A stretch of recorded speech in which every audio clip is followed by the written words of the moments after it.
자, 오늘도 헬마우스 임경빈 작가와 함께합니다. 어서 오세요. 안녕하세요. 예, 파장. 대통령이 말했다고 전해진 파장. 네. 예, 발언의 파장이 점점 커지고 있는데요. 예. 이태원 참사에 대해서 이제 조작 가능성을 언급했다라는 게 김진표 전 국회의장의 회고록 내용입니다.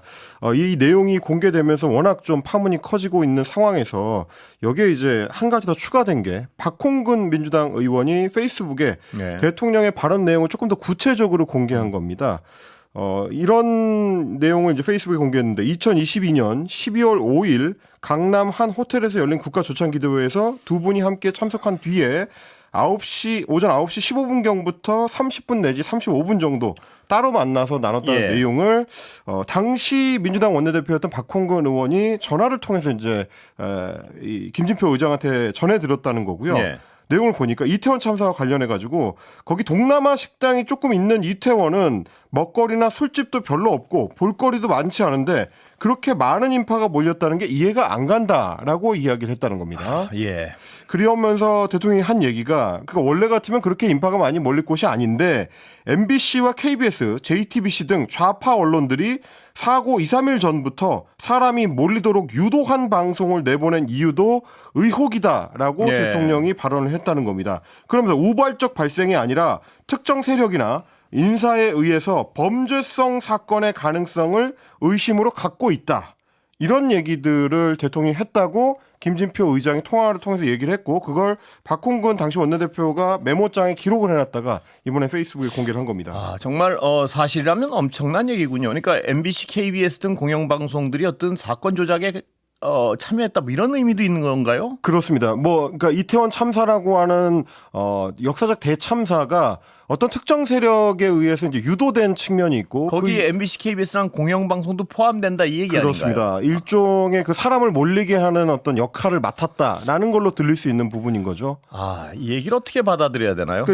저는 네. 개인적으로는 믿고 싶지 않습니다. 왜냐하면 이런 사고방식을 가진 대통령을 우리가 이 통치 행위를 받고 있다는 것이 너무나 위험하게 느껴져서 믿고 싶지가 않아요. 그런데 여러 가지 정황을 보면 믿게 되는 어떤 그 정황들이 너무 많단 말이에요. 왜냐하면 김진표 의장의 말과 대통령실의 해명 중에 어느 쪽에 더 신뢰가 가느냐 뭐 이런 부분을 생각해 봤을 때 그 부분인데요. 사실은 이제 김진표 전 국회의장도 국가의전서열 2위 입법부의 수장 역할을 맡았던 분인데 설마 자기가 듣지도 않았던 이야기를 대통령의 발언이라면서 회고록에 기록으로 남기지는 그렇습니다. 않았을 거고요. 박홍근 전 원내대표도 같은 말을 했습니다. 김진표 전 의장이 평소에 입이 매우 무겁고 없는 말을 지어낼 뿐이 결코 아니라는 점은 의정활동 같이 해본 사람은 다 알기 때문에 저는 제 메모를 확신해왔다라고 이제 강조를 했는데요. 설마 국회의장이 듣지도 않은 얘기를 지어냈을 것 같지는 않고 그리고 박홍근 의장이 말하자면 이 당시에 그때 당시 시점에서 김진표 의장이 전하는 말을 메모로 별도로 남겨놓은 겁니다. 그러니까 이런 정황적인 증거들은 사실 수사 과정이라든지 재판 과정에서도 채택될 가능성이 높은 증거 자료들이죠. 직접 들은 얘기를 실시간으로 적어놨던 메모라는 게 당시에 그렇습니다. 당시 메모라는 게 확인이 된다면 그건 이제 증거로도 채택될 수 있는 거기 때문에 신빙성 차원에서는 없는 얘기를 이분들이 지어냈을 것 같지는 않다라는 거고요. 그래서 저도 사실 발언의 맥락이라든지 혹은 대통령실이 어제 별도로 이제 그 입장문을 내고 해명을 했기 때문에 그것도 좀 확인을 해봤습니다. 어제 대통령실의 입장은 뭐였냐면 기자단에다가 이제 문자 공지를 보냈는데 국회의장을 지내신 분이 국가조찬기도회에서 대통령에게 독대를 요청해서 나눴던 이야기를 멋대로 왜곡해서 세상에 알리는 것은 개탄스러운 일이다라고 해명을 했습니다. 그러니까 이 얘기를 보면 대통령이 그런 말을 한 적이 없다. 그런 발언을 하지 않았다라는 얘기가 아니고 국회의장이 멋대로 왜곡해서 알렸다라는 얘기인 겁니다. 그러면 어느 부분이 왜곡됐는지에 대해서는 얘기하지 않았죠? 대통령실에서? 추가적으로 지금 대통령실이 해명을 내놓지는 않고 있고요. 그 부분에 대해서 여권 인사들도 추가로 해명을 내놓는 사람은 없습니다. 그래서 오늘 대통령실 출입하는 기자들한테도 좀 확인을 해봤는데 그럼 추가로 대통령실에서 이 사안에 대해서 언급하거나 해명하거나 반박할 가능성이 있어 보이냐? 없어 보인다라는 게 지금 기자들의 취재입니다. 그러니까 아마도 대통령실은 어쨌든 이 사안의 폭발력을 당연히 알고 있기 때문에 일단 지나갈 때까지는 별도로 사안을 키우지 않겠다. 그런 입장인 것 같고요. 반박하지 않겠다라는 입장이라면 그거는 사실상 이런 발언을 했다는 거는 인정하는 게 되는 거기 때문에 그 폭발력은 또 별도로 발생할 수밖에 없을 것 같다. 이렇게 봐야 될 것 같습니다. 그리고 오늘 예. 박홍근 전 원내대표가 전한 발언 내용을 좀 디테일하게 보시면 대통령이 인식 차원에서 보자면 음모론적인 시각을 갖고 있다는 것도 문제지만 상황 파악에 있어서 기초적인 사실관계 파악은 제대로 하고 있는가 예. 이런 의문이 드는 것이 예. 이태원과 할로윈 축제하면 거의 축제 대명사로 뭐 10여 년 동안 이제 이어져 왔었던 거기 때문에 그 기간이 되면 이태원 거리에 사람들이 어마어마하게 몰린다라는 거는 상식 수준의 일입니다. 예. 그런데 동남아 식당 몇 개 그 발언도 정말 약간은 황당해요. 그렇습니다. 그런데 예. 대통령이 동남아 식당 몇 개 있고 먹거리와 술집이 별로 없다라는 거는 이태원 거리가 어떤 곳인지를 아예 제대로 인식을 못하고 있는 수준의 예. 이런 수준의 인식 수준이라면 그날 당일에 대통령이 밤새 현장 통제 본부를 지휘하면서 현장 상황을 통솔하고 있었다라는 대통령실의 해명을 국민들이 믿을 수 있을 것인가. 예. 그리고 대통령실의 해명에 신뢰가 또 안 가는 이유 중에 하나는 여러 차례 대통령이 무슨 발언을 하고 나서 대통령실에서 해명을 했는데 네. 그 해명들이 앞뒤가 안 맞거나 뭐 이런 적이 너무 많단 말이에요.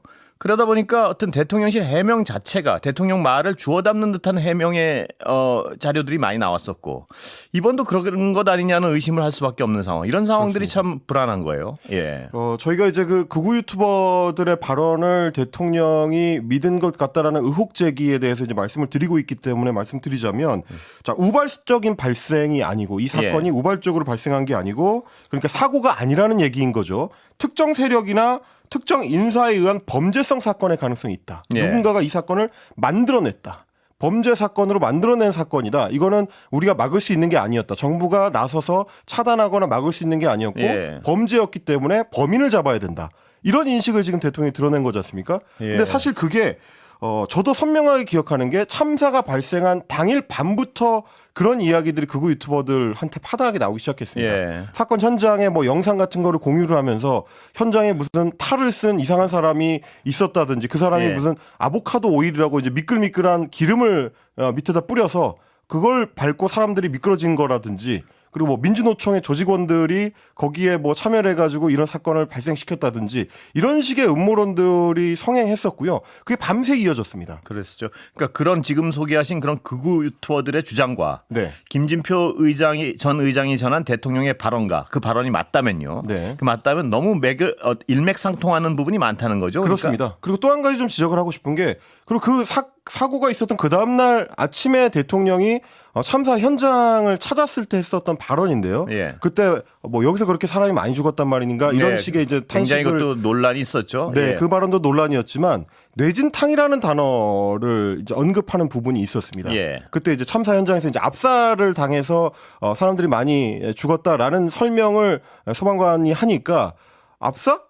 뇌진탕이라던데 이런 식의 설명을 대통령이 덧붙이는 대목이 있었거든요. 예. 그것도 역시 마찬가지로 기름을 바닥에 뿌려서 미끄러져서 뇌진탕으로 사망했다라는 인식과 또 맥을 같이 하는 거기 때문에 예. 그렇다라는 얘기는 밤새 현장 상황을 체크하고 보고받으면서 중대본을 지휘했었다고 하는 대통령이 전혀 엉뚱한 인식을 갖고 현장을 찾았다라는 얘기랑 연동이 될 수 있는 이야기이기 때문에 이 부분은 매우 중요하고 매우 엄밀하게 좀 살펴볼 필요가 있다. 그날 밤새 대통령은 누구한테 어떤 보고를 받고 있었는가? 어떤 자료를 보고 있었길래 다음날 아침에 현장을 찾았을 때 뇌진탕 같은 엉뚱한 이야기를 하게 됐는가? 누구한테 이런 의심을 어떤 할 수밖에 없는 보고를 거죠. 받고 할 수도 있고 혹은 혼자서 지금 의심하는 거는 유튜브를 봤을 수도 유튜브 있고요. 같은 것을 혼자 보고 그쪽 정보를 공식 라인의 정보 보고보다 더 그렇습니다. 신뢰했을 가능성도 있고. 그러면 어떤 방향이든지 간에 이게 문제가 되는 것이 참혹한 사건이 발생한 참사가 발생한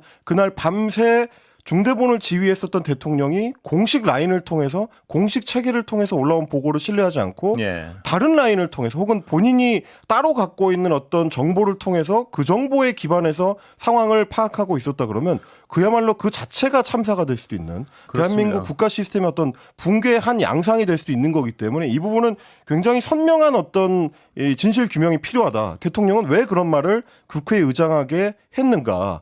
어떤 자료와 어떤 보고에 근거해서 그런 인식을 갖게 됐는가 이걸 좀 살펴봐야 될 필요는 있을 것 같습니다. 제가 아까 믿고 싶지 않다면서 말씀드린 너무나도 위험해 보인다는 것이 그렇다면 이 행위만 이 사건에 대해서만 그런 가치 판단을 했느냐 그렇습니다. 아니면 모든 통치 행위에 있어서 이런 경향이 있느냐 이 부분인데요. 만약에 그렇다면 정말 그 극우 유튜버의 말을 믿고 이상민 장관을 해임하지 않은 주요 이유가 극우 유튜버들의 주장을 받아들여서라면 다른 통치행위를 할 때도 극우 유튜버들의 주장을 받아들여서 통치행위의 어떤 결정을 하지 않았냐는 의심이 가능하거든요. 그렇습니다. 그런 부분이 너무 불안한 거예요. 예. 어떤 공적 결정 시스템의 최정점에 있어야 되는 대통령이 그 공적 시스템을 신뢰하지 않고 별도의 라인이나 별도의 시스템을 자기가 갖고 있고 또 운영을 했다. 혹은 그쪽을 더 신뢰했다라고 한다 그러면 그야말로 대한민국이라는 국가 시스템의 어떤 일종의 붕괴 현상일 수도 있는 거거든요. 그건 굉장히 위험한 신호가 됩니다. 그렇습니다. 근데 그런 어떤 정황적인 의심들을 할 만한 그런 판단들이 몇 개 연달아 있지 않았습니까? 그렇습니다. 그런 것 때문에 더욱 어떤 이런 발언이 김진표 의장의 발언에 더 신뢰가 가는 그런 부분이 있는 것 같습니다. 그러니까 이건 단순히 국회의장과 대통령 사이의 진실 게임의 문제가 아니라 국가 시스템이 어떻게 예. 운영되고 있고 대통령이 그걸 어떻게 책임지고 있는가에 대한 문제다. 이 부분은 생각보다 훨씬 좀 중요한 문제이기 예. 때문에 앞으로 정치권에서도 좀 더 심도 있는 논의와 진실 규명이 필요할 것 같고요. 예, 여당 인사들의 반응은 어떻습니까? 일단 여야 예. 인사들도 격렬하게 반응을 하고 네. 있습니다. 한동훈 전당대회 후보 같은 경우는 김진표 전 의장의 주장을 신뢰하지 못한다는 인식을 보였습니다. 그 직후에 대통령실에서 그런 취지의 말을 한 적이 없다고 반론 입장을 낸 거를 봤다. 저는 그 말을 신뢰한다. 그러니까 대통령실의 해명을 신뢰한다라고 이야기를 했고요. 왜 2년 동안은 이런 얘기를 안 했냐. 까먹었던 건가 혹은 없는 말을 만들어낸 건가라고 김 의장의 폭로 자체가 신빙성이 없다는 예. 점을 또 강조를 했습니다. 네. 그러면서 동시에 이런 말도 했는데요. 진짜로 이 말, 그러니까 대통령의 말이 그런 의미였고 그렇게 이해했고 그런 근거가 있다면 1년 반 넘도록 민주당은 뭘 한 거냐. 예. 만약 사실대로라면 대단히 심각한 말이지 않느냐라고 예. 이야기를 하기도 했습니다. 네. 그러니까 대통령실의 해명을 신뢰한다고는 했지만 동시에 만약에 대통령이 실제로 그런 말을 했다면 그것은 대단히 심각한 말이다. 예. 그건 가만히 있으면 안 되는 얘기다라는 인식을 또 한동훈 전 비대위원장이 보여준 거라서 둘 다 좀 같이 살펴볼 필요가 있을 것 같고요. 예. 반면에 이준석 의원 같은 경우는 이태원 참사가 있던 날을 이야기를 했습니다. 저는 누구와 어떤 대화를 하다가 그것을 접했는지까지 생생하게 기억한다라고 이야기를 하면서 네. 이태원 참사의 소식을 접하고 좌익 세력의 공작을 의심해서 해야 할 일을 하지 않은 대통령이 있다면 대통령의 자격이 없다. 참 나쁜 대통령이다. 누군가는 대통령이 그랬을 리가 없다고 하지만 저는 그랬을 뿐이라고 생각하기에 단언한다라고 예. 이야기를 했습니다. 반면에 국민의힘의 박준태 원내대변인 같은 경우는 김진표 전 의장이 회고록 논란에도 침묵으로 일관을 하고 있다. 불 지르고 구경하는 격이다라고 이야기를 했고요. 예. 김 전 의장께서는 왜곡된 기억을 바로잡고 논란을 유발한 점에 대해서 사과하시길 바란다. 네. 이렇게 얘기를 했습니다. 그러니까 이 국민의힘 원내대변인의 발언 같은 경우도 이게 이제 뭔가 왜곡된 기억이라고 이야기를 하고 있는데 그러니까 그런 발언을 하지 않았을 것 같다라는 쪽에 네. 초점이 맞춰져 있는 거거든요. 그런데 반면에 장해찬 전 청년 최고위원 예. 대표적인 친윤계 인사를 꼽히는데 이렇게 얘기했습니다. 이 정도까지 커지지 않을 수 있는 사고를 국가적 참사가 되도록 방치한 현장 책임자들을 질타한 뜻이었을 것이다. 라고 이야기를 했습니다. 근데 맥락을 좀 살펴봐야 되긴 합니다만 장해찬 전 청년 최고위원만 하더라도 대통령이 아예 그런 말을 했을 리가 없다. 예. 라는 얘기는 아닌 걸로 보입니다. 지금. 예. 발언의 취지는 다를 것이다. 이렇게 읽히는 거거든요. 어쨌든 이런 여야의 공방이 오가는 와중에 박지원 의원 같은 경우는 페이스북에 이렇게 좀 탄식을 했습니다. 어쩌다 우리 국민은 이런 대통령 치하에서 살게 되었나요? 라고 네. 이제 한탄을 했고요. 특정 세력에 의해 유도되고 조작된 사건일 가능성을 배제할 수 없다고 대통령이 했다면 도대체 그날 조찬 기도회에서는 뭐라고 기도를 하셨냐고 되묻고 싶다. 예. 이렇게 얘기를 했습니다. 귀신이 지나가면 발자국이 남지 않지만 사람이 지나가면 발자국이 남는다고 했다. 음모론가 입틀막 대통령은 국민과 역사가 절대 용서하지 않는다. 뭐 이런 식으로 또 비판하기도 했습니다. 예. 참 불안합니다. 예. 자, 뭐 이런 어떤 참담한 소식이 전해져서 그런 건지 모르겠습니다만 지금 이제 국회 국민청원 같은 예. 경우에 지금 국회 국민청원 같은 경우는 청원 그 동의하는 사람의 숫자가 5만 명을 넘게 되면 국회 해당 상임위로 자동으로 이제 넘어가도록 돼 있거든요. 그런데 윤석열 대통령 탄핵을 요구하는 국회 청원이 오늘 낮 12시 조금 넘어서 동의 수 40만 명을 돌파했습니다. 많은 수군요. 제가 아까 이제 오후 5시쯤에 확인해 봤을 때는 44만 7,300명 정도가 동의를 했는데요. 6시에 다시 한번 확인하려고 했었더니 접속이 안 되더라고요. 아, 그래요? 네, 접속하는 사람 숫자가 워낙 많아가지고. 이틀 전에 20만 명이었던 걸로 제가 기억을 하는데. 그렇습니다. 지금 예. 속도가 오히려 이제 가속도가 붙고 있는 양상인데, 청원의 종료가 지금 7월 20일 예정이기 때문에 지금은 일단 청원이 국회로 넘어가는 게 성립이 되고 예. 그 이후에 추가 동의가 진행되고 있는 상황입니다. 나중에 넘어갈 때는 청원인 숫자가 몇 명까지 올라갈지 그것도 좀 주목할 만한 상황일 것 같습니다. 윤 대통령의 국정 운영에 대해서 이제 문제 제기를 하면서 탄핵 사유로 이 청원인 같은 경우는 5개 사유를 제시를 했는데 예. 해병대 박정훈 수사단장에 대한 외압 행사 문제를 걸었고요. 그리고 명품백 수수 의혹, 주가 조작 의혹, 서울 양평 고속도로 노선 조작 의혹 등등 김건희 여사 일가의 이제 국정농단 의혹을 이제 이유로 제시를 했고요. 예. 전쟁 조장 위기 전쟁 위기 조장을 또 예. 하나 추가로 들었고 일본의 강제징용 문제 관련해서 친일 해법을 제기한 게 문제다라고 이제 제기를 했고 후쿠시마 오염수에 대해서 해양 투기하는 걸 방조했다 이런 항목들을 총 5개 사유로 제시를 했습니다. 자, 그렇다면 이 청원에 대해서 네. 국회는 어떻게 해야 되는 건가요? 일단 자동으로 법사위로 이 해당 청원이 넘어가게 되고요. 법사위에서 법안으로서 의결을 할지 여부를 일단 심사를 하게 됩니다. 예. 그러고 나서 법사위를 통과하게 되면 국회 본회의로 올라가게 되는 거기 때문에 만약에 이 사안이 법사위에서 통과되게 된다면 대통령 탄핵안이 본회의에 부의되는 거기 때문에 생각보다는 훨씬 좀 엄중한 문제가 될 수도 있습니다. 예, 국민들이 얼마나 어떤 이 청원 숫자 같은 것도 영향을 미치겠군요. 그러니까. 그렇습니다. 예. 민심의 어떤 반영 크기가 되는 거기 때문에요. 그것도 좀 지켜보실 일인 것 같습니다. 예, 지켜봐야겠습니다. 예, 그리고 또 탄핵이 있는데, 예, 탄핵 얘기가 예, 탄핵 굉장히 얘기가 계속 잦습니다. 예. 김홍일 방송통신위원장에 대해서 어제 민주당에서 탄핵 의결을 했는데 예. 그보다 방송통신위원회의 속도가 조금 빨랐습니다. 저희가 어제 이 시간에도 방송통신위원회의 움직임이 심상치가 않다. 네. 국회 과방위의 민주당 그 과방 위원들이 우려를 표하면서 성명문을 냈던 게 오늘이나 그러니까 어제 기준으로 했을 때는 이제 내일이죠. 오늘이나 혹은 다음 주 초에 방통위에서 속도전을 해서 방문진 이사를 비롯해서 예. 공모 절차를 시작할 수도 있다라고 얘기를 했었는데 오늘 예. 이 사안 관련해 가지고 방통위가 의결을 했습니다. 김홍일 위원장하고 이상인 부위원장 2명이 참석을 네. 했고요. 전체 회의를 열어 가지고 방문진 그리고 한국방송공사 KBS죠. 그리고 한국교육방송공사 EBS 이 공영방송 3사의 임원을 선임하기 위한 계획을 의결했습니다. 이렇게 되면은 8월 12일에 임기가 만료되는 방문진 이사 9명 그리고 감사 1명에 대해서 공모 절차가 오늘부터 시작이 되고요. 예. 오늘부터입니까? 오늘부터 예. 시작이 됩니다. 예. 다음 달 11일까지 진행이 되고요. 그리고 8월 31일에 임기가 끝나는 KBS 이사가 11명인데 이 이사진에 대해서도 공모가 마찬가지로 오늘부터 시작이 됐습니다. 예, 이게 청취자 여러분들은 어떤 의미인지 약간 헛갈리실 수도 있는데요. 네. 그러니까 8월 12일 날 MBC의 경우를 예를 들면 네. 방문진 이사들의 임기가 끝나고요. 네. 그 전에 선임이 돼 있어야지 그 이사들이 그 자리를 대체하고. 교체하게 되죠. 그러면 이제 여야 구성이 바뀌게 되죠. 그렇습니다. 여야 이사진의 구성이 바뀌게 되고 이게 바뀌게 되면 경영진도 바뀌게 될 가능성이 많게 되는 거고요. 물론 MBC 사장의 임기는 내년까지인데 네. 지금 이제 뭐 많은 전문가들이 전망하는 것처럼 이사진의 이사진의 구성이 바뀌게 되면 아마도 MBC 사장 교체를 시도할 가능성이 높을 것이다. 이렇게 보는 그렇다면 거기 때문에 중요한 거죠. 예, 야당의 주장은 지금 방송통신위원회는 원래 5명이 협의체로 구성이 돼 있는데 네. 지금 위원장하고 부위원장 둘이 이 모든 일을 하고 있다는 것이죠. 그렇습니다. 이게 이 모두가 불법적이다 뭐 이런 주장 같은데 광고 듣고 다시 이어가겠습니다. 네.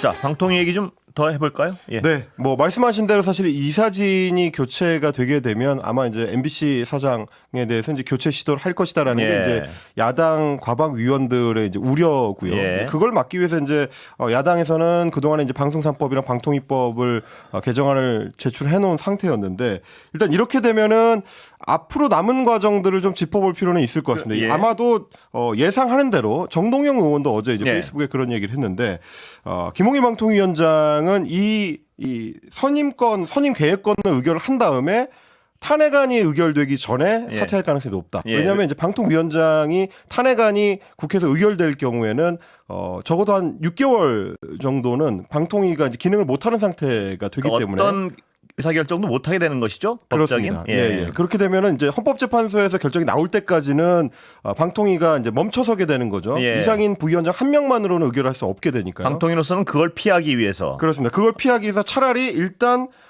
공영방송 이사진 임원진 선임을 위한 계획을 출발을 시켜놓고 예. 그런 다음에 김홍일 방통위원장은 사퇴를 하고 예. 그러고 나면 다시 대통령이 새로운 방통위원장을 지명을 하고 예. 그러면 새 방통위원장의 인사청문회가 진행되고 아마 야당 중심인 국회에서는 동의하지 않을 텐데 예. 그대로 임명을 강행한 뒤에 예. 이미 김홍일 이제 위원장이 그렇게 강행을 했죠. 그렇습니다. 똑같은 이동관 케이스로. 위원장도 이제 예. 비슷했고요. 이동관 위원장이 탄핵 직전에 사퇴를 했고 그렇습니다. 그 다음에 김홍일 위원장을 임명했고 바로 강행을 했고요. 지명을. KBS에 대해서 예. 이제 비슷한 조치가 이루어졌었기 때문에 전격적인 인사 조치가 이루어졌고요. 그렇습니다. 예. 이 비슷한 과정을 아마 용산에서는 그림을 그리고 있을 것이다라는 게 지금 이제 민주당의 이제 판단인 겁니다. 예. 그렇다면 야당의 어떤 대응책은 뭐가 있을까요?